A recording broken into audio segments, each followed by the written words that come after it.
So students, now be ready for numerical problems. Now the problem is, for what angle of projection theta horizontal range is equal to maximum height attained. तो हमसे क्या पूछा गया है? ये पूछा गया है कि मान लीजिए हमने बॉडी को थ्रो किया by making an angle theta with horizontal with velocity u. तो इस केस में आपके पास horizontal range क्या बनती है? u square sin 2 theta by g. We are solving this problem. And maximum height क्या बनती है? u square sin square theta upon 2g. तो अब क्वेश्चन ये पूछा गया है कि एंगल ऑफ प्रोजेक्शन थीटा की वैल्यू क्या हो जिससे मैक्सिमम हाइट और हॉरिजॉन्टल रेंज की मैग्नीट्यूड सेम हो. यानी कि कहने का क्या मीनिंग है कि अगर मान लो maximum height is 20 metre then horizontal range is also 20 metre. तो हम किस तरीके से इसको लेंगे? तो अब नेचुरली सबसे पहले हम लिखेंगे we know that r and h. Now r is equal to h. This is given. तो हम वैल्यू पुट कर देते हैं u square sin 2 theta upon g u square sin square theta upon 2g. g से g cancel हो गया, u square से u square.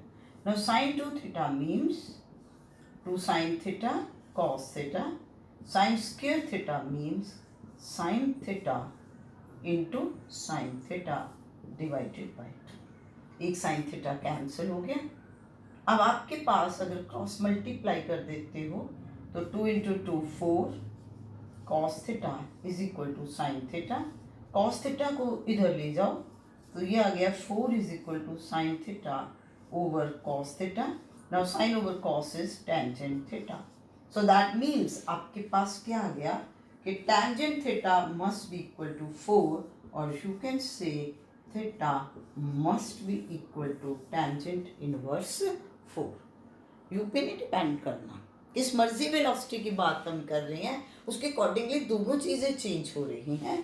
तो हम बात कर रहे हैं कि किस एंगल के ऊपर ये दोनों सेम होंगे. तो ये आपके पास फर्स्ट प्रॉब्लम की सॉल्यूशन थी.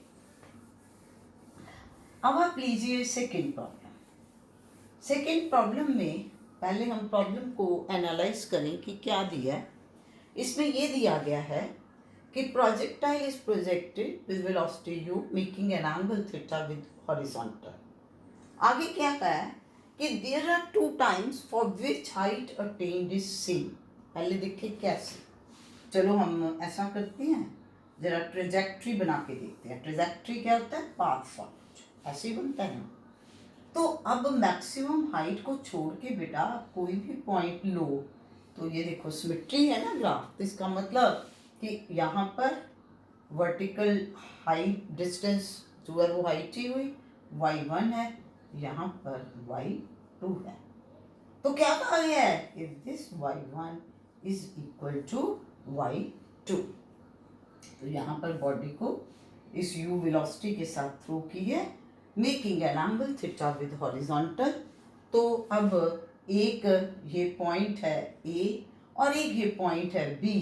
यहाँ पर की हाइट अटेन्ड सेम है. अब बॉडी नेचुरली दोनों पॉइंट्स के ऊपर डिफरेंट टाइम पे पहुंचेगी. मान लीजिए कि बॉडी A पॉइंट पे पहुंच रही है. Body reaches two point A after, हाँ क्या लिख ले, t1 सेकेंड्स.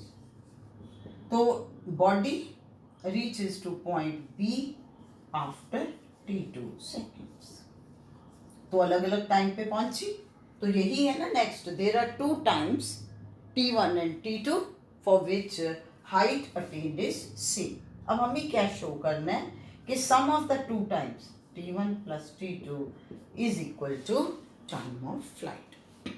तो सबसे पहले रूल ये है कि जो भी आपको न्यूमेरिकल प्रॉब्लम दिया गया है आप उस न्यूमेरिकल प्रॉब्लम को ध्यान से एनालाइज करिए. अब हम सॉल्यूशन की तरफ चलते हैं. अब बात हो रही है इसमें वर्टिकल डिस्टेंस की.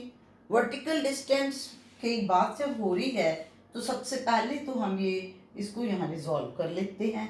तो हॉरिजॉन्टल कंपोनेंट बन गया u cos थीटा, वर्टिकल बन गया u sin थीटा। तो जो वर्टिकल डायरेक्शन में मोशन है वो किस वजह से है? वर्टिकल कंपोनेंट की वजह से है। तो इसका मतलब अब y1 क्या बनेगा? u sin theta into t1 minus half g t1 square. ठीक है कि नहीं? Simple. s is equal to ut plus half at square and here you are taking a is equal to minus g. And now what will be y2? u sin theta into t2 minus half g t2 square. बस simple लिखा। अब y1 is equal to y2, this is given, तो values put कर देते हैं। जब हम values put कर रहे हैं तो ये क्या वैल्यूज बनेगी आपके पास? u sin theta into t1 minus half g t1 square u sin theta into t2 minus half g t2 square. अब बेटा u sin थीटा वाली इस साइड पर लिया तो ये t1 कॉमन ले लिया तो ये इस साइड पर आएगा तो माइनस t2 हो गया। अब इसको इधर लेके जाओगे ये प्लस हो जाएगा, हाफ जी कॉमन निकाल लिया तो t1 square minus t2 square. ठीक हो गया। Now u sin theta into t1 minus t2 is half of g। अब ये क्या बन जाएगा? t1 minus t2 into t1 plus t2, A square minus B square is A minus B into A plus B. तो ये cancel हो गया। तो आपके पास बेटा क्या बन गया? u sin theta is equal to g by 2 into t1 plus t2. So now what is t1 plus t2? तो ये इधर जाके 2 by g हो गया तो 2u sin theta by g, और अरे क्या है 2u sin theta by g? This is time of flight. तो यही तो शो करना था। हो गया कि नहीं? तो अब बताओ इनमें कोई फॉर्मूले रट्टे लगाने की, क्रैम्प करने की ज़रूरत है? नहीं है। आपको बेसिक कॉन्सेप्ट्स लर्न करने हैं। हाँ, पता होना चाहिए फॉर्मूले का, उस पे बाद आप उस पे कॉन्सेप्ट लगा रहे हो, कॉन्सेप्ट आपका सही है तो कोई प्रॉब्लम वाली बात ही नहीं। फॉर्मूले याद ज़रूर होने चाहिए, उसके बाद आपको अंडरस्टैंडिंग हो कि क्या कॉन्सेप्ट इस पे लगना है, फिर कोई प्रॉब्लम नहीं आएगी। अब नेक्स्ट प्रॉब्लम है इसी तरह से, projectile is projected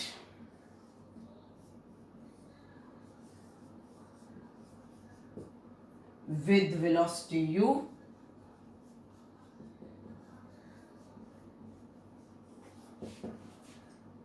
at an angle theta, at an angle theta and 90 minus theta, and 90 minus theta, दो एंगल्स पे, और हमें पता ही है तो हम ये कहते हैं and it covers the same horizontal range, it covers the same horizontal range. आगे हमने क्या शो करना है? शो दैट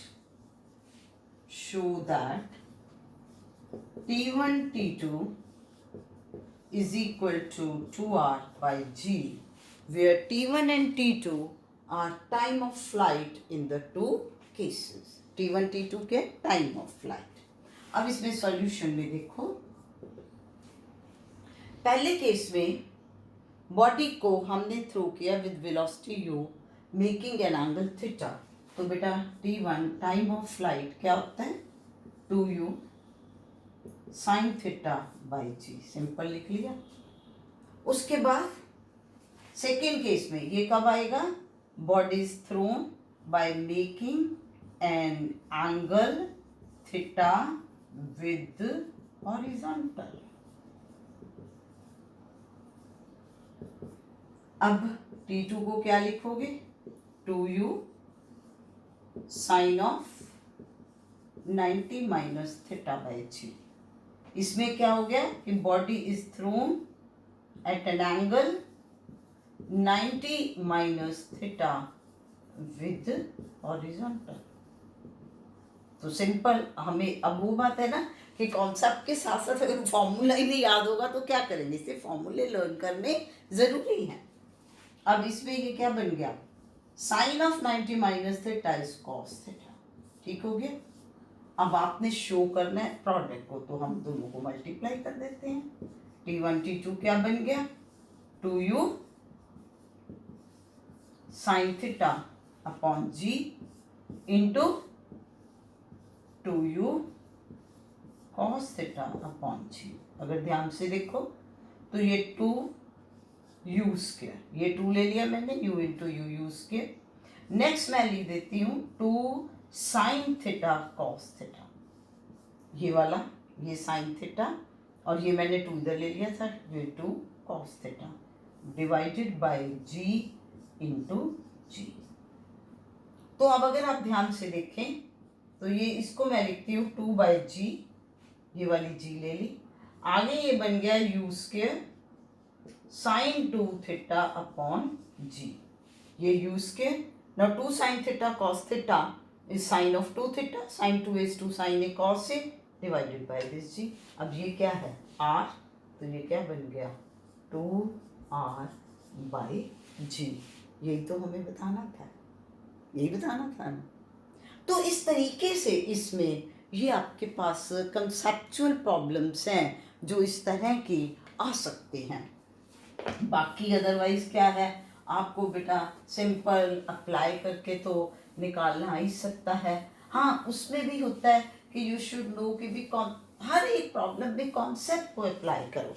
जैसे मैं आपको वैसे ही कहूँ कि आपको ये कहा जाए कि भाई ये एक पिलर है, राइट, ये एक पिलर है। अब मैं कहती हूँ कि इस पिलर की हाइट जो है 20 मीटर्स है। ठीक हो गया। और उसके बाद मैं कह रही हूँ कि जो बॉडी को थ्रो किया गया है वो इस पिलर के बॉटम से 20 मीटर के डिस्टेंस पे से शुरू किया है।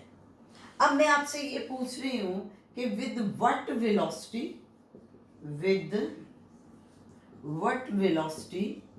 body must be thrown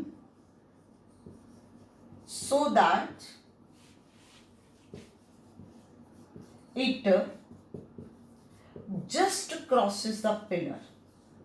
It just crosses the pillar.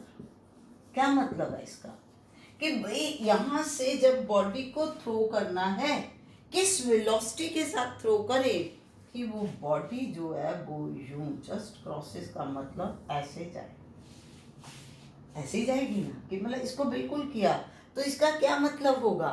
अब आप कहोगे कि इसमें क्या करें, अरे जब उसने ये कह दिया कि जस्ट क्रॉसेस द पिलर तो ऑब्वियसली जो आपके पास हाइट ऑफ पिलर है वो क्या बन गई, maximum height attend by the body, वो बन गई मैक्सिमम हाइट अटेन्ड। कितनी बन गई 20 मीटर्स। अब ये प्रॉब्लम को समझ के आया ना। फिर उसके बाद देखो कि यहां तक बॉडी जो पहुंच रही ऊपर को जा रही है, सो दैट मीन्स जितना वो ऊपर को जाएगी उतना ही नीचे आना है। तो this is time of ascent, this is time of descent. तो इसका मतलब कि हॉरिजॉन्टल डायरेक्शन में अगर ये 20 मीटर है तो ये कितना आएगा, ये भी 20 मीटर आएगा। बेटा जितना ये टाइम है उतना ये टाइम है और हॉरिजॉन्टल डायरेक्शन में वेलोसिटी सेम है। तो जब हॉरिजॉन्टल डायरेक्शन में वेलोसिटी सेम है तो अगर वो पहले टाइम ऑफ असेंट में 20 मीटर का डिस्टेंस ट्रैवल कर रही तो टाइम ऑफ डिसेंट में भी 20 मीटर का करेगी।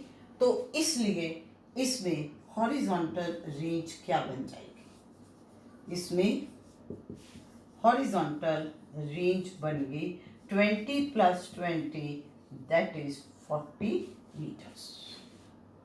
तो इस तरीके से आपने इसको लेना। तो 20 मीटर वो आ गया, 40 मीटर ये आ गया। अब आप क्या करोगे, फॉर्मूला लगाओ, R is Q² sin 2 theta by G h is u square sin square theta by g. अब आप इधर देख लो, r by h is u square sin 2 theta को क्या लिख लिया, 2 sin theta cos theta by g, और h को लिखा, sorry it is u square sin square theta by 2g, तो 2g u square sin square theta. अब इसमें g से g कैंसिल हो गया, u square से u square, एक sin थीटा भी कैंसिल हो गया.